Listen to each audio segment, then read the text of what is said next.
पहले अब आइए ग्लोबल संकेत में, क्या हालचाल? किस दिन वाला? क्यों खा रहे हैं? ऐसे चला, ऐसे चला, ऐसे गया। देखिए, थर्सडे को तो बहुत अच्छा मार्केट था। हाँ, फिर फ्राइडे को उतना ही जबरदस्त निपटा दिया। पिटाई हुई है, और पिटाई के लिए वही एक जो हीरो था वही जीरो हुआ एनवीडिया में। यार इंटरेस्टिंग था, 10% का मूव था इंटरडे में, 5% ऊपर फिर 5% नीचे। ये फ्राइडे सेशन था, और चूँकि इतना ज़्यादा वो चला है ना, तो उसको जायज़ ठहराना भी बड़ा मुश्किल हो रहा है लोगों के लिए।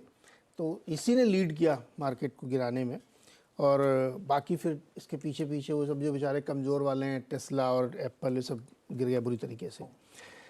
तो देखिए, खेल ये हो रहा है बेसिकली कि जॉब रिपोर्ट जो आई है और अनएम्प्लॉयमेंट का रेट है वो काफ़ी बढ़ गया है।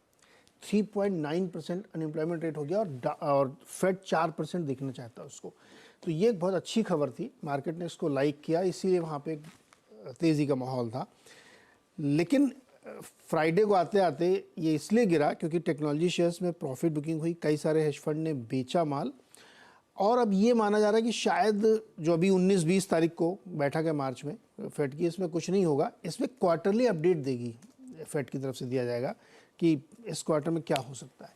तो मार्केट उससे पहले अपने आप को प्रेम करते हुए नीचे आया, और टेक शेयर्स में ज़बरदस्त बिकवाली हुई, तो सारे टेक स्टॉक्स गिरे।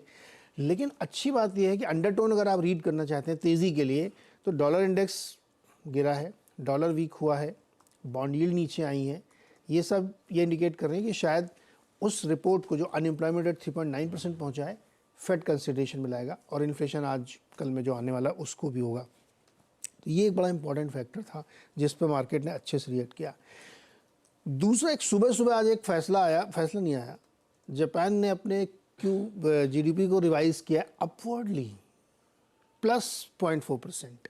अभी तो आया था जीडीपी। हाँ, तो टेक्निकली वो रिसेशन में चले गए थे। हाँ। अभी नहीं गए, अब पॉजिटिव हो गया ना, 0.4% हो गया, +0.4%। इसने इस बात के लिए फिर से बहस छेड़ दी है कि वो अपनी नेगेटिव रेट पॉलिसी को चेंज करेंगे इस महीने या अगले महीने। इसीलिए आप देख रहे हैं ग्रोथ अच्छी आ रही है, तो अब एग्जैक्टली एशियन मार्केट पिट गए हैं, एशियन पिट गए हैं। जापान वाला तेज़ी के बावजूद पिटेगा वहाँ पे, क्योंकि अब वो बहस फिर से शुरू हो गई है कि क्या नेगेटिव रेट से बाहर आएंगे। तो आज इस समय जो आप एशियन परसेंट देख रहे हैं वो इसी वजह से है। लेकिन अंडरटोन बहुत अच्छा है, इतने बढ़िया जॉब डेटा है, वेज ग्रोथ गिर गई है, अनएम्प्लॉयमेंट रेट बढ़ गया है। तो मुझे लगता है कि जून वाला मामला अब जो है पुख्ता होता जा रहा है। तो इसलिए इंडेक्स लेवल पे तो आपको नहीं दिखेगा, लेकिन टेक शेयर्स में अच्छी बिकवाली हुई थी, तो मार्केट उससे लेके चलिए। और अपने यहाँ तो हमको लगता है कि मार्केट में टेक शेयरों में रह के मुनाफा वसूली और जापान के आज के सूबे के कंसर्न्स, इनको ध्यान रखिएगा। अदरवाइज हमारे लिए सब कुछ बढ़िया ही था, हैंडओवर बढ़िया आया है 2 दिनों का।